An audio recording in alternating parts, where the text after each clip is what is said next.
Welcome to the Light, Camera, Rant Podcast. Your source for the latest on movies, TV shows, and video games. Get ready for ranting, raving, and reviewing. Here is your host, Lee.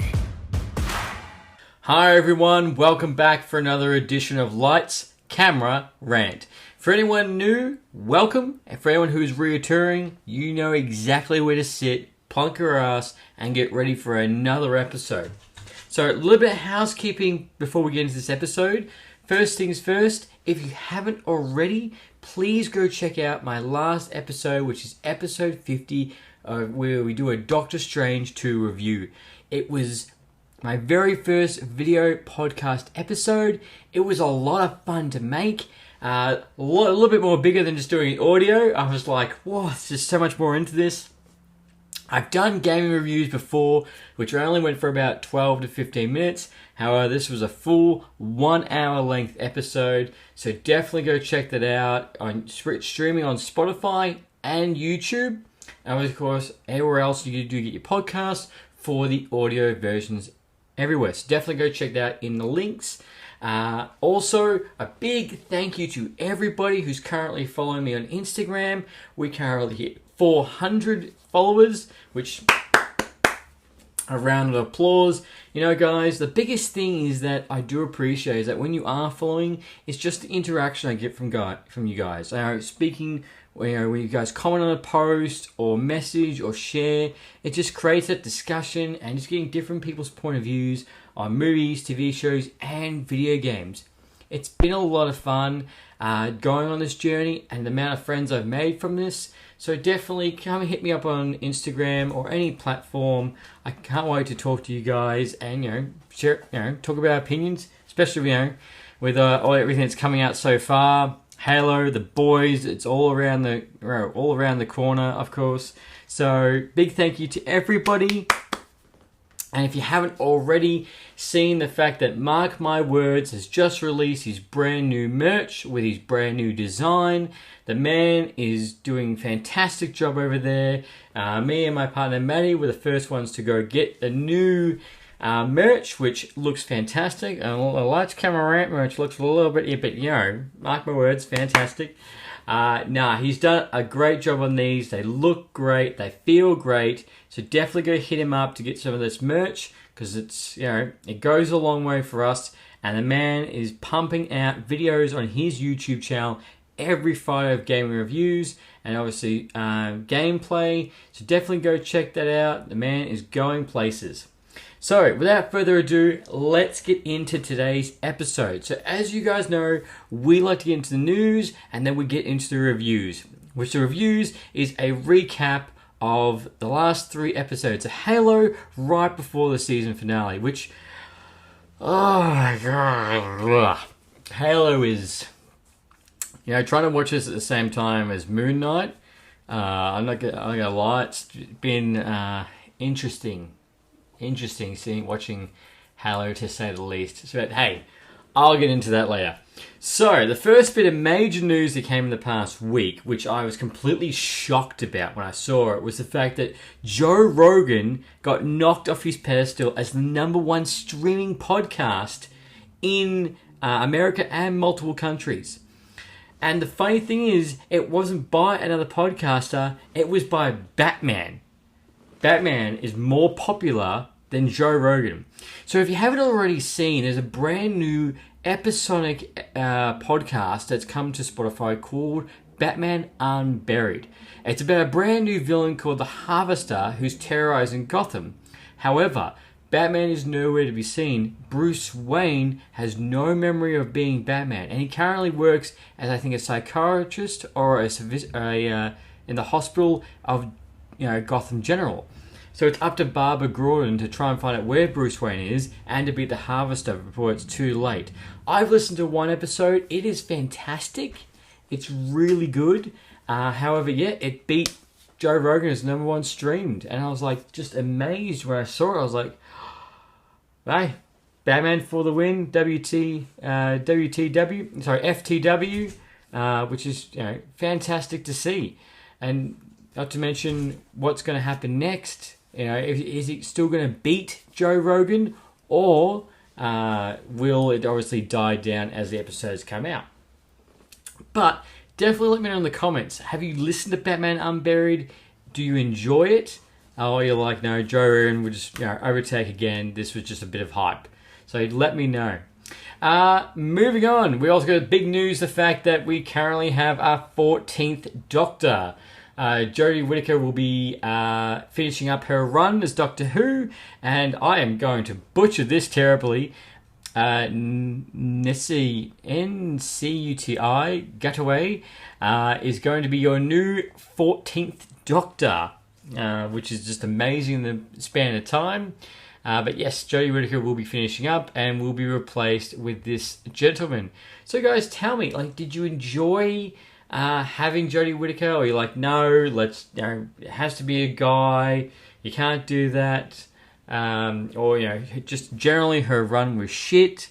But yes, they did announce that on nearly every single platform, the fact that the 14th Doctor is on his way. Also, the day before, now this video game piqued my interest when I saw the trailer for this. I was with Mark and Dean at the time when we saw the very first trailer and gameplay for this game. This is like Tom Clancy's Division mixed with like zombies, or it's sort of like zombies, like infected, try and kill you, that type of style. It looks really good, and it looks really good, and look how the gameplay goes. It seems very creepy. It's an online game, which got delayed. It was actually meant to come out June this year, which has got delayed to 2023 now, because the fact that they're moving the entire game to Unreal Engine 5, which will be a massive undertaking. But I'm very surprised that they have done it so close to the release date, with all things considered. Obviously, I remember Red Dead Redemption got pushed back a year, but however, the release wasn't really close by, if memory serves. So it wasn't like you're already gearing up, it's just right around the corner. It was like, no, they pushed back a lot earlier. But yeah, you guys looking forward to the day before? Unfortunately, it's you have to wait till 2023 now. What good news is for any Star Wars Ahsoka fans, the Disney Plus TV show has currently begun in production and started filming, which was posted on Instagram with Ahsoka's actor's chair. So that's gone into production. That's filming at the moment. So I'm guessing if it's filming right now, I'd say we should see it to mid to late next year. And obviously the biggest thing about this is that not only because it's just Ahsoka, but the fact that Hayden Christensen is returning again to play Anakin, which, surprisingly the fact that we're getting him back to back this year. Obi-Wan Kenobi is right around the corner, guys. Gotta get pumped and psyched for that. That's right around the corner, so we get Hayden back for that, and then we're getting Hayden back for this again. I'm so glad the guy's getting so much love, so much positivity after everything that happened with the prequel trilogy. But, that's gone into full swing. Also, moving on to Doctor Strange 2. Now, it's going to be very interesting as the week progresses to see if this will hold the momentum. But actually, Doctor Strange 2 has had the biggest opening for 2022. It is the biggest opening for an MCU movie. It's the 5th one out of all 5. It is also the highest opening for a solo film. That's a second installment. So, solo film, second installment, highest opening for that movie. Doctor Strange 2 has made a shit ton of money. The last I saw, it's made $170 million at the box office, and obviously that was a couple of days ago. That's going to keep going up. But the most curious thing about to this is the fact that because the fact that all the leaks are out now, and the fact that there's a lot of people who were like, I was hoping for more because you had unrealistic expectations. You know who you people are. Will this just drop dramatically? will we see that? That's the most curious thing. But right now, Doctor Strange 2 is making a shit ton of money and it's breaking records. Speaking of Doctor Strange 2, there was a rumor I saw the fact that apparently Daniel Craig was meant to be in this movie. However, he did opt out because of spike in COVID cases, and he was meant to play Mr. Fantastic. That would have been interesting to see the least. However, I'm very glad that he didn't, because who we got instead, which, if you've all watched my review, you know exactly who it is, did fantastic, and I'm much more happier that it was him than Daniel Craig. But I've been going back and forth with the Nerd Dose guys on different theories, and obviously our reflection of Doctor Strange 2, because I saw Doctor Strange 2 again, and I have to say, it's like, I finished it looking going, yeah, this is a solid movie. This is good. Sam Raimi did good. Benedict did good. Elizabeth Olsen did good. What people are disliking about it is because of the fact that you had unreal expectations. Yes, Marvel did hype it, but of course they're going to hype it. Of course they're going to hype everything. Obviously we were assuming more, but if we take that back, this is still a really good movie. And it does have its points. Obviously, every movie does have that little nitpick that you're like, oh, that wasn't really good, or that's not. But for me, 100%, it is a solid sequel to Doctor Strange. Moving forward with the MCU, and where it's going to be is still left a lot of questions, and I loved it.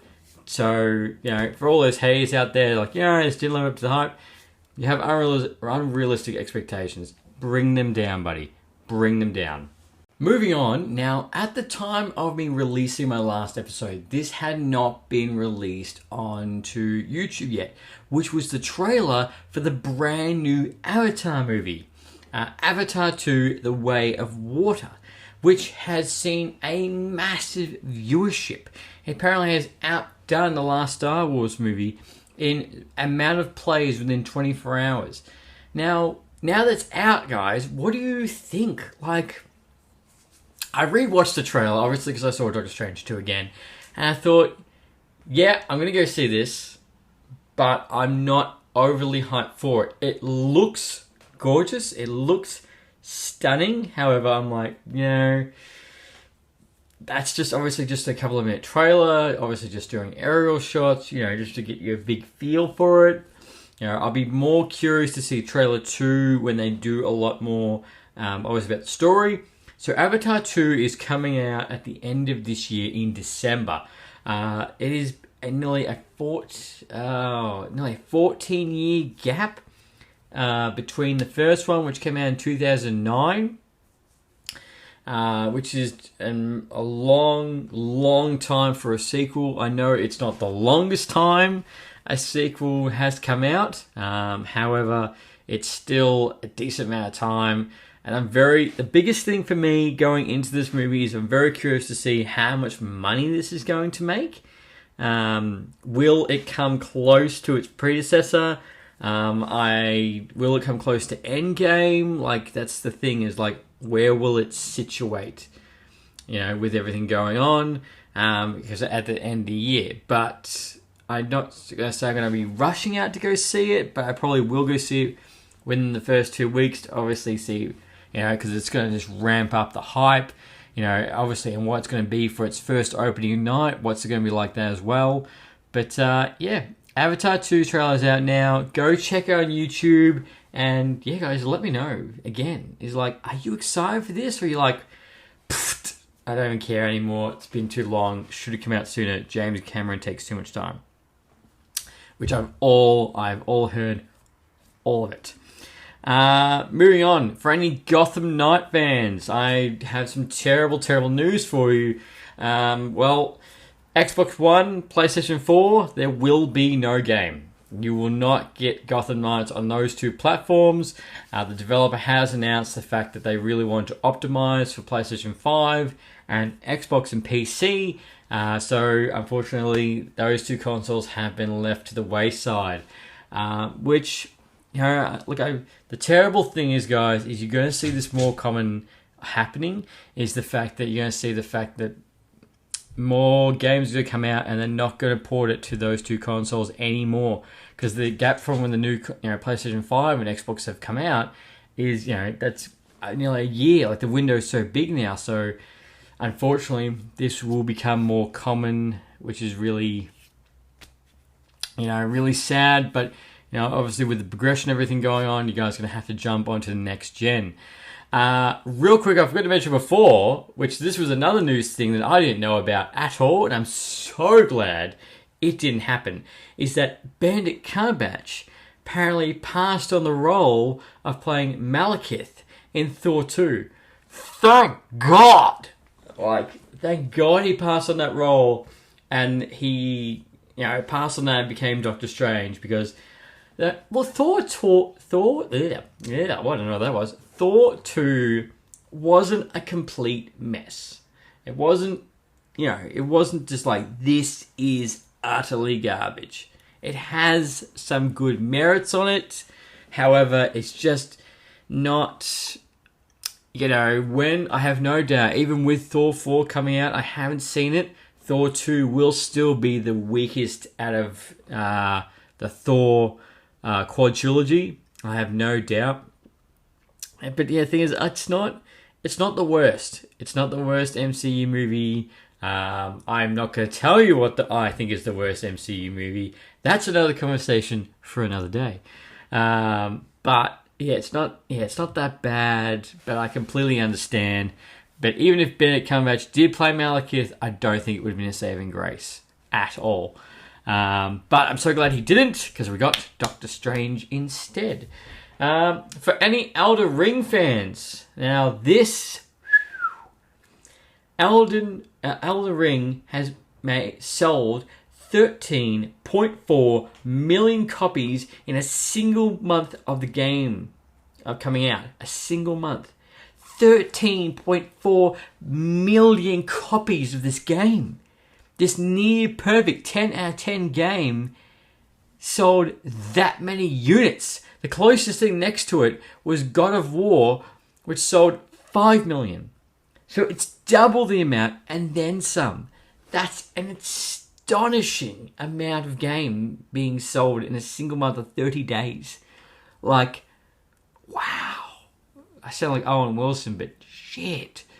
I saw that too. I was like, oh my God. It's an astonishing. But, as all the ratings, as everyone I've seen said, it's worth its merit. It's worth it from what you see in that game and what it brings and the amount of content in it. It's just, outstanding. But tell me, I think it's worth it because of those reviews. Moving on, we got a confirmation that Loki Season 2 will start shooting in London on June the 6th. That's going to start beginning. So I'd say we would see Loki Season 2, I'd say late next year. It could be interesting to see where that's going to be situated with everything that's happened after Doctor Strange 2, with Clea as well, which you guys know. So that's going to get into that. Hopefully Season 3. However, you never know how it's going to go, and you're never going to know when is Loki going to pop up again. Tom Hiddleston has stated the fact he is not in Thor 4. However, I could be wrong. I did see a little fact the other day. It was like, something like Marvel fact or something. It was like, Thor 4 will be the first Thor movie without Loki. And I thought, no shit. Like, I read that. I was like, yep, that's a boring ass fact. I was like, of course. I just read it. I was like, yep, that was not insightful at all. That was a lazy fact. But yeah, I did see that. So yeah, Loki Season 2 is start shooting right around the corner. Now, speaking about June, guys, The Boys Season 3, we're meant to be getting a new trailer this week as well, and that is going to start streaming on June the 3rd. They've just dropped a new poster with Soldier Boy on it. Can't wait for this. I mean, again, thank you again, Mark, for recommending The Boys. If you haven't watched it already, go watch it. Amazon Prime. It is literally like, Justice League, but a lot of blood and gore, smash you right in the mouth kind of style. It is fantastic. But yeah, Boys, Season 3, June the 3rd, lock it in. Also, June the 8th, Miss Marvel will start streaming. That's right around the corner as well. And at the end of this month, we've got Obi-Wan Kenobi. And another streaming little fact is that apparently She-Hulk streaming date got leaked. And that is going to be streaming on August the 17th. We will see She-Hulk. So that means if we see Miss Marvel on June the 8th, She-Hulk on the 17th, that should mean that we should still get another show at the end of this year to come out, similar like Hawkeye. But I'm curious to see what that's going to be. It could be What If Season 2. That would be good. But yes, so over June, there's a lot to come. So strap yourself in for Disney Plus, Amazon Prime. Get ready. So guys, that is the biggest news that's happened the past week. There was a lot to get through, which I appreciate you staying by this far in the episode. So without further ado, let's get into Halo. What is this show doing? Honestly, what is going on? Like, I just don't get it. I'm like, you got to make a TV show that has this rich lore about books and has this massive following because these video games have done so well. And you have all this rich lore to go on, and you're making this. I'm not joking. Like, this is just an odd thing of a TV show, odd choices, and which I'm still boggling now on what's happened. So the last time I did a review on this, I did episode 5, which was Reckoning. Now that was a fantastic episode. There was a lot of action in it. It was big moments, and obviously we got to see multiple different moments from the video game with Master Chief. So that was really good episode. I loved it. And the next 3 episodes was Solace, Inheritance, and Allegiance. Now, Solace was basically episode was a overview of what happened in episode 5 because they lost the second keystone. Now the biggest thing about this episode that we got to see, which we finally, which I thought was going to be much later, be honest, when my first prediction was the fact we were not going to see Halo until the very last episode. But we got to see what Halo looked like briefly at the end of episode 6. Of course, I should say this, spoilers, left, right, center, up, down, you guys know. So we finally get to see Halo at the end of this because John and McKee obviously both appeared in this vision because they both can interact with the keystone. And John really wanted to know his history, his past. He just grabbed the keystone, which took him to Halo in this kind of like surreal, like afterlife kind of vibe world. So we finally get to see that, and we can still tell the fact that Halsey is still lying to Master Chief. She's losing her control, her ability around him. Also, not to mention her lab as well, because of all these things that's coming to light. And John's getting frustrated. He nearly killed her in a containment field, which was that was good. Cortana is still doing very well. I liked obviously her character, but she still doesn't feel like fully like Cortana that we know in the video games. And this is the thing, like I keep referencing the video games, and I don't get me wrong, I understand this isn't going to draw off the video games. I get that. But the thing is, the show, like you've made the show, it's built its hype off the video games. I understand you're trying to be a little bit different, but lead more into that direction, take the best elements from the video games and bring it in. Not just... So Cortana's still doing very well. I like her character development. There's a part of me that just wishes that she was already in a video game straight away.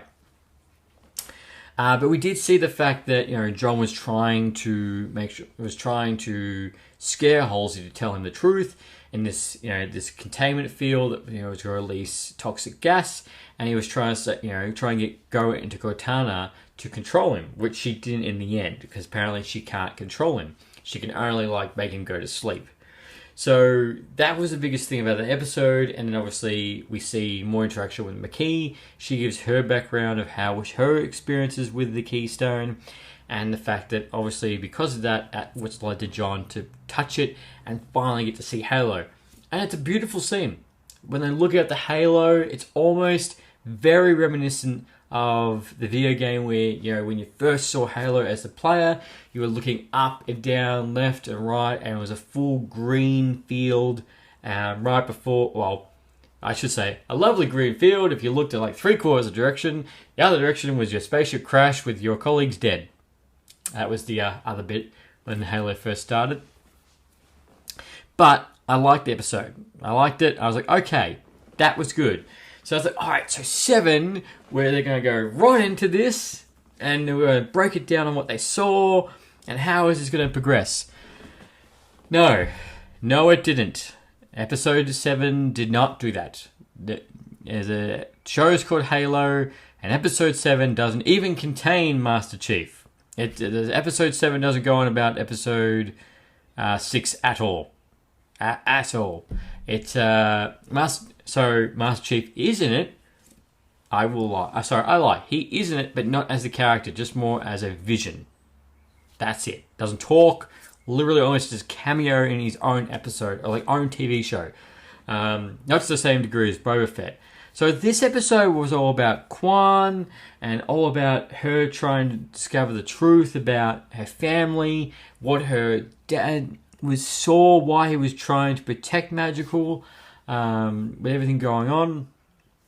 Which she goes on to that journey because obviously last we saw him, she escaped Zoran because he left her in the desert.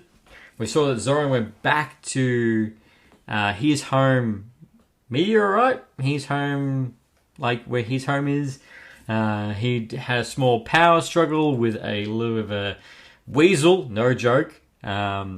He had a little power struggle about that, but he took care of that very quickly.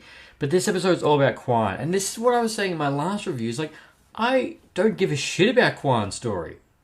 And even after this episode, still don't give a shit. I'm I want more I want to see what's going on with Master Chief, McKee, Reach, Halsey. That's what's intriguing me to keep coming back to this.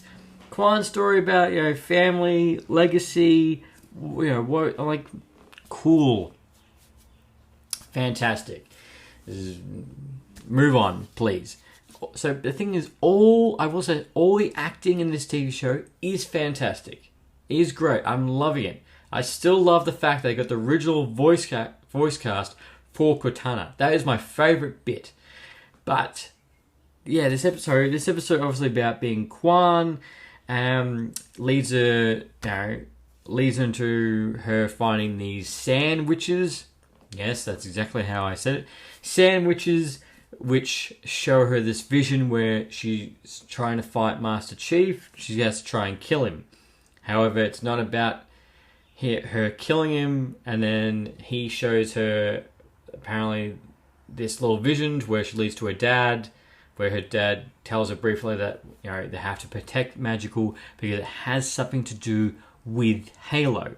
It will show us, he says. And then once you have to go back to where it originally started, so that this episode does a really good callback to the very first one in that oil rig facility, really. They draw back right there, and we do see the fact that obviously there's still bodies around, there's still coming around, there's weapons, so obviously nothing's been cleaned up. So we do see that, and then obviously Soren comes to help her because he's like, you know what, I still promised John that I will protect you, and not to mention I would like my almighty dollar. However, Vinisher, that's how he's pronounced his name, he's still after her. He's trying to kill her because he's kind of scared of her because of the Kwan family. Which leads to a big action piece at this oil rig. Action on point, loved it. They both did a fantastic job. So the action for the show is good, but it just feels a little bit lacking on the consistency of it. Which leads to a nice big explosion of the oil rig, and rain comes down on this giant desert planet, which signals the fact that that change is to come and something to do with magical for Halo. Now, even at the end of that, I was like, cool. Should have skipped this and gone straight to episode 8. I'm like, I'm glad Quan's story's done. Get that out of the way. We don't need to revisit. Obviously, we're going to have to because Magical's got something to do with the Halo. But her story, to me, is done. All right, move on. Let's just focus on Master Chief. So, hope you guys all keeping up. I'm not boring you. Good, because we're going to keep moving. Episode 8, Allegiance. So, this particular episode is more episode to episode 6. Episode 6 leads straight to episode 8. How episode 5 leads to episode 7. That might sound confusing, but no, legit, that is exactly how it is. And I get it. You're trying to not do too much focus on everything, but I'm like, well, as a fan, I'm like, cool, I understand your story, but I would, Master Chief, let's focus on that. Alright, so Allegiance.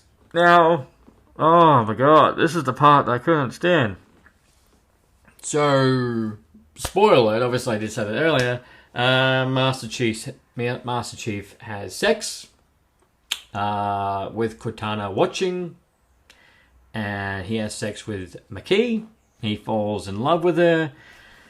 And you know what? That's not what I was expecting when this scene arrived, because they start talking to each other, sharing experiences. He takes her to the outside world to see, normal life, and they keep talking to each other. He gets her a book, which is the book she was reading with that little boy when she was first introduced in episode 2, which he died. And they fall in love, and they have sex on Cortana watches. That is legit what happens in that episode. No joke, when I was writing down the notes for this episode, I'm like, I can't believe I'm writing this. Like, this is... I just, like, what? What? Like, I get the human, but, that's... Alright. I'm glad that part wasn't in the video games, but, yes, so that also happens. This is actually a quite intense episode. So Halsey gets told the fact that she has to get off the planet with her little minion or sidekick or the weird dude to get off the planet. She doesn't like that at all. So she actually, it's really sad. Miranda comes to her, starts talking to her, and she tricks her daughter to give her a big hug. But the whole idea was the fact that to give her a big long eye contact so she could copy her retina scan so she can gain access to all cross reach. With that access, she initiates a protocol with the Spartans to take McKee and the Keystone and get off the planet, which doesn't go so well because the fact that what happens that 2 of the Spartans attack the 3rd Spartan. Yep, as I am saying that. So Riz and Vinnick both attack Kia because Kia's asking questions like, what's this protocol happening? Why are we doing this? Bang! Smashes her in the mouth, knocks her out, and then ties her up. She definitely gets free, which, that also happens as well. And this is the part I really liked, is that Cortana was thinking that, started to think that this was wrong.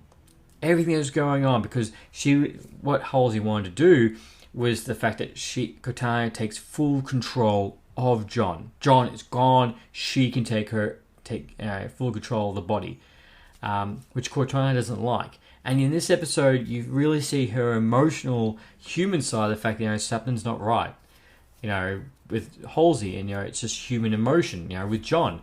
Because she's connected with John, she feels everything he feels. Which, I'm not getting into that, emotionally. But she actually helps John and McKay before it gets too late, because they're about to get ambushed by the 2 other Spartans. John was telling her to go away, however, he did believe her in the end. So McKee runs off because he tells her to go run back, because what was going to happen is they were both going to go to the Keystone and both touch it together and see what happens. Because the Covenant just glassed a planet, a human planet, to nearly ash and lava, which you do get to see, which makes them all very nervous. Obviously, fully glassed the planet. So John convinces the fact that, both touch the Keystone, see if it can lead us to the other one, see if it can lead us to Halo. And obviously the conversation is all coming up of what Halo is. Obviously we all know what Halo is, but for them at this stage, some people are saying it's a weapon, some are saying it's a gateway, some of them are saying the fact it will lead us to the righteous path, which we all know what Halo is, and the fact that there is more than one Halo. Spoiler alert. But as this is going to happen, McKee runs off to go tell the others. John keeps going and starts into a massive brawl with the other 2 Spartans, which John does pretty good. Cortana is helping him, just like it feels like in the video game. She's telling him where to hit, where to strike, what to grab. They're working together, which I loved. John starts getting his ass kicked, obviously because he's not wearing his armor. And then Kai comes in to save the day, starts helping John. So they're going to 4-way battle, and this is the sad part. McKee goes up to the other military people to try and get him to help. Unfortunately, Miranda has figured out that message from episode 2 or 3 when McKee took out the entire ship of all the UNSC force and sent out that message. She figures out the translation. She comes in, tells him, and then McKee gets held down and starts getting zapped and tasered, just like how she did in episode 2 and 3, and her hope for humanity completely decreases. She starts talking Covenant and then jumps up and holds the Keystone, which will obviously lead the Covenant to Reach, which will begin the fall of Reach for episode 9, which is the season finale.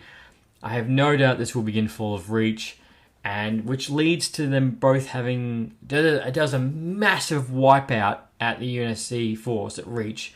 Just like a big EMP wave. And it ends with both, again, McKee and John on Halo. And McKee says the fact that this is goodbye. Because she's lost all faith in humanity of what happened. She trusts John, but she doesn't trust anybody else, which totally fair for what's happened so far. Humanity is not proven to be very kind to her. The Covenant has. And that's how the episode ends. So after all that, it was one episode more to go, with one more to go, which I have no doubt will be the fall of Reach, which should lead them going onto the journey to go to Halo. So obviously, guys, if you've played the video games, even when they do get to Halo, there's still a lot to go on. It's not the end. It's not when they reach Halo, they go, oh, now what? There's so much they have to do, try and find the control room, fight the Covenant. There's different levels. There's so much, which I can't wait to see. But yeah, that's a quick recap on the last 3 episodes, and I have to tell you, I've just it's always like a love-hate relationship. There's moments of this show I love. There's other moments where I'm like, this is shit. This is terrible. And the thing is, going off the back of Moon Knight, which to me was all fantastic, well written, well cast, well acted, even the episodes that, for a split second you're like, what is going on? Explain in the next episode, and it kept going. This is just, I don't know. It's just hard to care, especially the Quan scenes, and it could be, I will admit, it could just be the fact that I'm taking everything from the video games and I want it to be like that. It could be me, but I'm trying to remain open-minded, but I didn't need to see Master Chief lose his virginity. I don't need to know that Katana watched. I didn't also need to know in the episode, tell you later on, the fact that both the heart rates and were completely in sync, and their blood pressure or whatever. I'm like, oh, that's fantastic, great. I didn't need to know that either, and so look, you guys gotta tell me, like, are you enjoying Halo? Are you looking forward to the season finale? Obviously, we want it's Halo Season 2, which has been confirmed until I'm guessing this time next year, which, episode 9 is going to be massive. It has to be, but it also has to have something at the end that's going to really entice you to come back and try and shake off any haters. But that is my recap. That is my cold hard opinion on Halo. That, to me, it's almost like I just want to go back and play the video games. Better story, better writing, better all around. Because, I understand you're trying to bring this character to the screen, and I was saying this to Mark and Dean, I think the other day. It was like, the funny thing is, Master Chief doesn't wear his mask very much. And people might be like, oh, we want to show more emotion of his character. And I would have understood that before the release of Mandalorian. Now that Mandalorian has come out, it clearly shows you that, in fact, you can have your lead character wear a mask the entire time, and it works. It works. So why... And the thing is, why don't you... Season 1 of Mandalorian is nearly 2 to 3 years ago, so why couldn't you just follow that? But, hey. I'm not the one who's writing it. I'm not writing it, but hey, look, last episode this week. I can't wait to watch it, and you will get my cold hard review next week. So guys, thank you very much for joining me with this episode. Appreciate your time, and always like, share, subscribe, all the fun stuff. And until next time, happy ranting. Thanks for listening to Lights, Camera, Rant.